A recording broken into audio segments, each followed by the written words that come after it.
ओम शांति। आज 16 जुलाई 2025 के साकार मधुर महावाक्य है। आज की मधुर मुरली में बाबा ने पावरफुल योग करने की बहुत सुंदर विधि सिखाई। किन बच्चों का योग बाबा से निरंतर रह सकता है? जो बच्चे पक्के निश्चय बुद्धि हैं, जिन्होंने बाबा को पहचाना है, वही बाबा की याद में रह सकते हैं।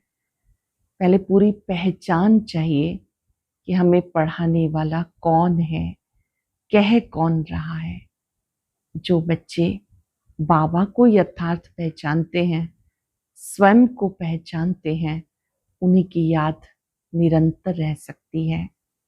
साथ साथ बाबा ने घर की स्मृति दिलाई। अब वापस घर जाना है तो इस पुराने देह और दुनिया से कोई भी लगाव नहीं रखना, बेहद का वैरागी बनकर रहना है। भक्ति में हम सो सोहम का मंत्र जपते थे, सोचते थे हम आत्मा सो परमात्मा। ज्ञान मार्ग में भक्ति का फल मिलता है, यथार्थ पहचान मिलती है कि हम सो देवता, हम सो क्षत्रिय, हम सो वैश्य शूद्र बने, फिर हमें देवता बनना है। बाबा आकर ओम शांति का अर्थ समझाते हैं। जब हम एक दूसरे से मिलते हैं तो ओम शांति बोलते हैं, जिसका यथार्थ अर्थ है कि मैं आत्मा शांत हूं, शांति सागर शिव पिता की संतान हूं, शांति धाम की रहने वाली हूं। बाबा ने कहा तुम्हें नशा होना चाहिए कि तुम्हें जो सबका सदगति दाता है, मुक्ति जीवन मुक्ति दाता है, वो स्वयं आकर मिले हैं, स्वयं आकर आपका पिता बना है, जिसके लिए आप भक्ति में पूजन कर रहे थे, वंदन कर रहे थे, व्रत रखते थे। अब वो आपको स्वयं पढ़ाते हैं, तो अच्छी रीति पढ़ना है।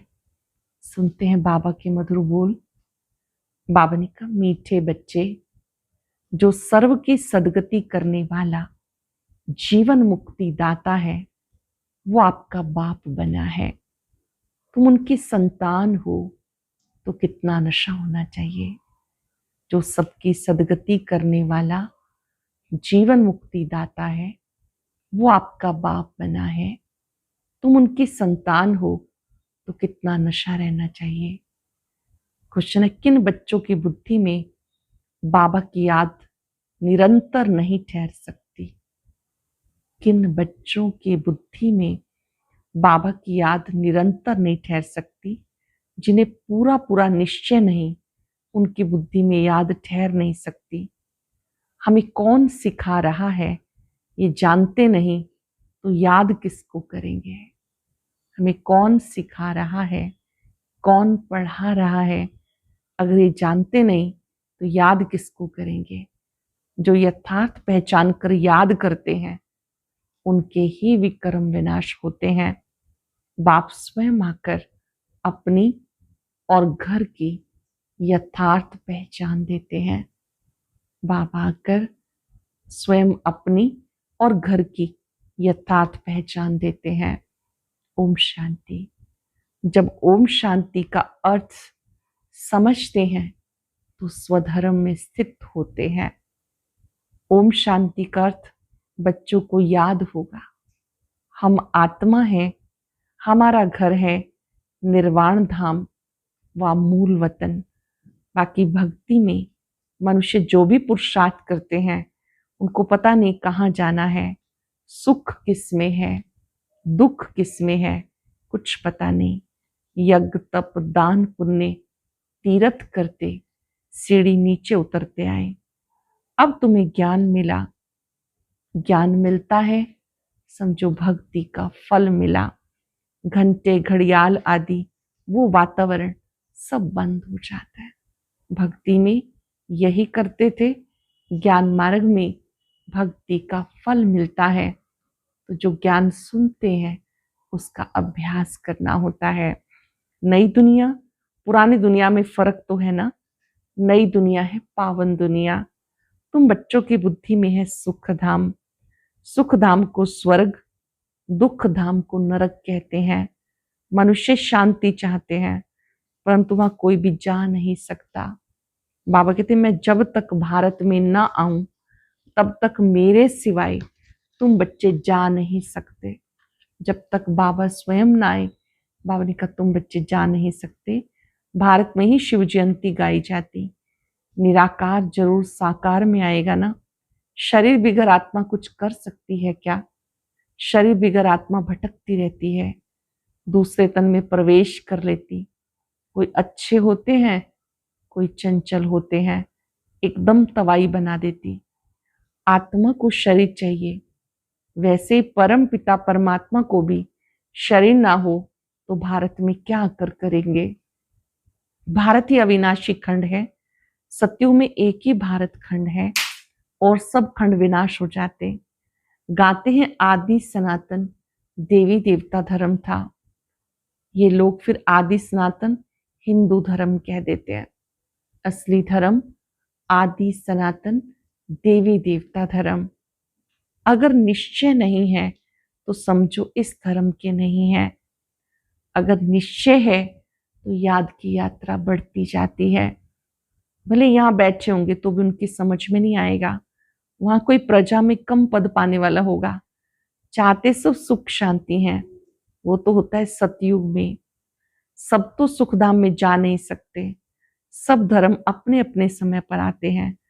अनेक धर्म है, झाड़ वृद्धि को पाता रहता। मूल थूर है देवी देवता धर्म, फिर है 3 ट्यूब। स्वर्ग में तो ये हो ना सके, द्वापर से लेकर नए धर्म निकलते। इसको वैरायटी ह्यूमन ट्री कहा जाता है। विराट रूप अलग है, ये वैरायटी धर्मों का झाड़ है। किस्म किस्म के मनुष्य हैं। तुम जानते हो कितने धर्म हैं। सतयुग आदि में एक ही धर्म था, नई दुनिया थी। बाहर वाले भी जानते हैं भारत ही प्राचीन बहिष्ठ था, बहुत साहूकार था। इसीलिए भारत को बहुत मान मिलता है। कोई साहूकार गरीब बनता उस पर तरस खाते हैं, बेचारा भारत क्या हो गया। ये भी ड्रामा में नूंद है। कहते सबसे जास्ती रहमदिल ईश्वर है और आते भी भारत में है। गरीबों को तो साहूकार बनाएंगे ना। जब शिव बाबा आते हैं तो बाबा कहते मैं गरीब निवाज हूँ, गरीबों की विशेष सेवा करता हूँ। बाप भारत में आते हैं, बेहद का साहूकार, ऊंच से ऊंच है। तुम किसके बच्चे बने हो वो नशा होना चाहिए। बाबा तो ऊंचे से ऊंचा है। तुम बच्चे किसके बने हो वो नशा होना चाहिए। परम पिता परमात्मा शिव के हम संतान हैं, जिसको जीवन मुक्ति दाता सदगति दाता कहते हैं। जीवन मुक्ति पहले पहले सतयुग में होती, यहाँ है जीवन बंध। भक्ति में पुकारते हैं बाबा बंधन से छुड़ाओ। अब तुम पुकार नहीं सकते।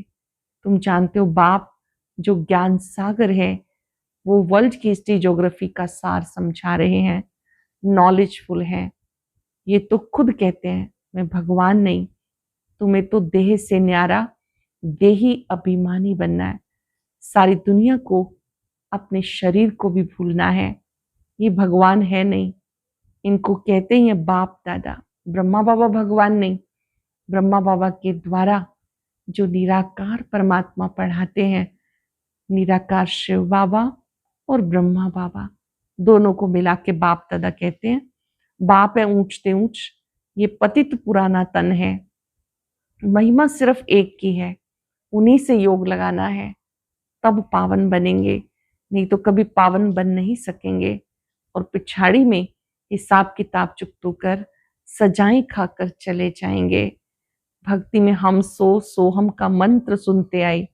हम आत्मा सो परमात्मा, परमात्मा सो आत्मा, ऐसा बाबा कहते पहले भक्ति में सुना, ज्ञान मार्ग में बाबा ने समझाया हम आत्मा सो देवता, फिर क्षत्रिय, फिर वैश्य शूद्र बने। अभी हम सो सोहम का अर्थ बाबा ने आके समझाया। तुम कैसे 84 जन्म लेते हो, किस कुल में लेते हो।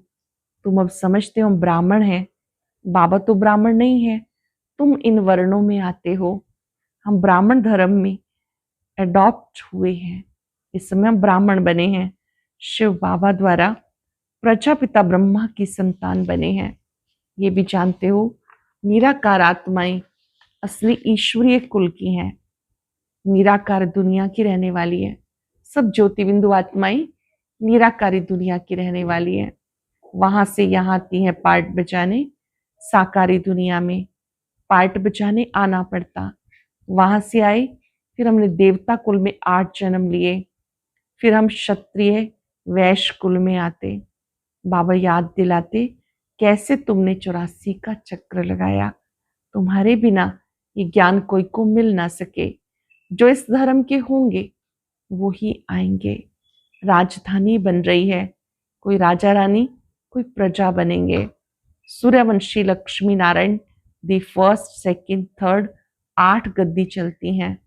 फिर क्षत्रिय धर्म में भी फर्स्ट सेकंड थर्ड ऐसे चलती हैं। सतयुग में 8, त्रेता में 12 गद्दियां चलती हैं। ये बातें बाबा समझाते। बाबा कहते अभी तुम्हें ज्ञान मार्ग में एक बाप को याद करना है, सबको वापस जाना है। वापस जाने के लिए तैयारी करनी है। अब घर जाना है, क्या तैयारी करनी है? अधिक से अधिक बाबा को याद करना है।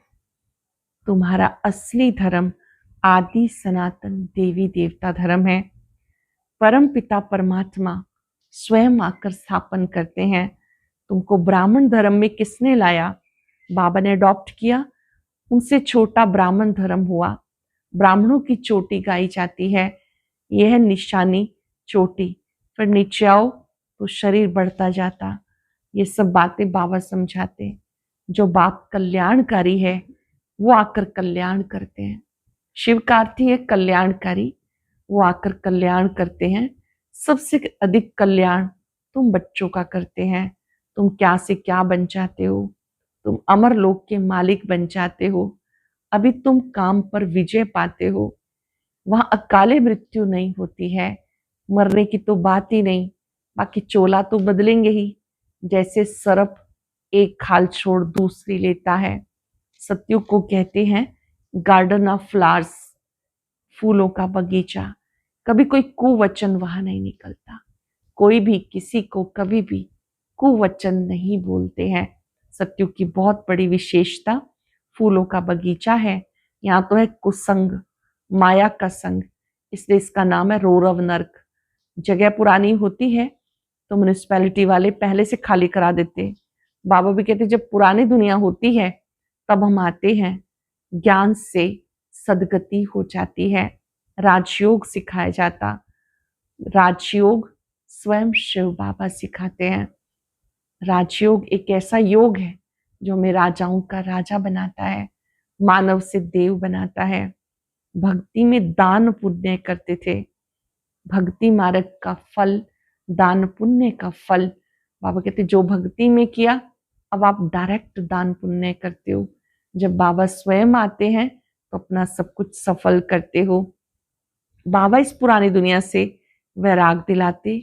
ये पुरानी दुनिया है, सुख धाम को याद करो, फिर वाया शांति धाम जाना है। पहले सुख धाम में जाना के लिए शांति धाम जाना है, शांति धाम से सुख धाम में आएंगे। फिर धीरे धीरे परिवर्तन होता रहता है। दिलवाड़ा मंदिर हूबहू तुम्हारा इस समय का यादगार है। नीचे तपस्या में बैठे हैं, ऊपर है स्वर्ग। नहीं तो स्वर्ग कहाँ दिखाएं? मनुष्य मरते तो कहते स्वर्ग पधारा। स्वर्ग को ऊपर में समझते, परंतु ऊपर में कुछ है नहीं। भारत ही स्वर्ग नर्क बनता है। ये मंदिर पुराना यादगार है। जो दिलवाड़ा मंदिर है आपका ही यादगार है। ये मंदिर आदि सब बाद में बनते हैं। स्वर्ग में भक्ति होती नहीं, वहां सुख ही सुख है। बाबा आकर सब राज समझाते और सब आत्माओं के नाम बदलते। शिव का नाम कभी नहीं बदलता। मनुष्य आत्माएं जन्म पुनर्जन्म लेती, देह के नाम बदलते रहते। 84 जन्मों में 84 नाम, किसी के तो एक जन्म में 2-2 नाम भी होते हैं। बाबा का शाश्वत नाम है सदा शिव अविनाशी। उनका अपना शरीर नहीं है। शरीर बिगर पढ़ाएंगे कैसे? प्रेरणा की तो कोई बात ही नहीं। प्रेरणा का अर्थ है विचार। ऐसे नहीं कि ऊपर से प्रेरणा करेंगे और पहुंच जाएंगे, इसमें प्रेरणा की कोई बात नहीं। जिन बच्चों को बाप की पूरी पहचान नहीं, पूरा निश्चय नहीं, उनकी बुद्धि में याद ठहरेगी नहीं।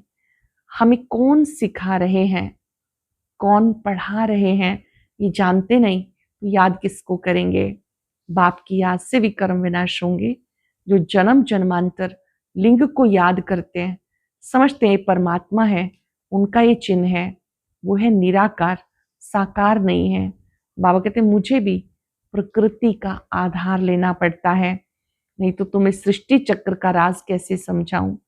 यह रूहानी नॉलेज, रूहों को ये नॉलेज मिलती है। ये नॉलेज एक बाप दे सकते हैं।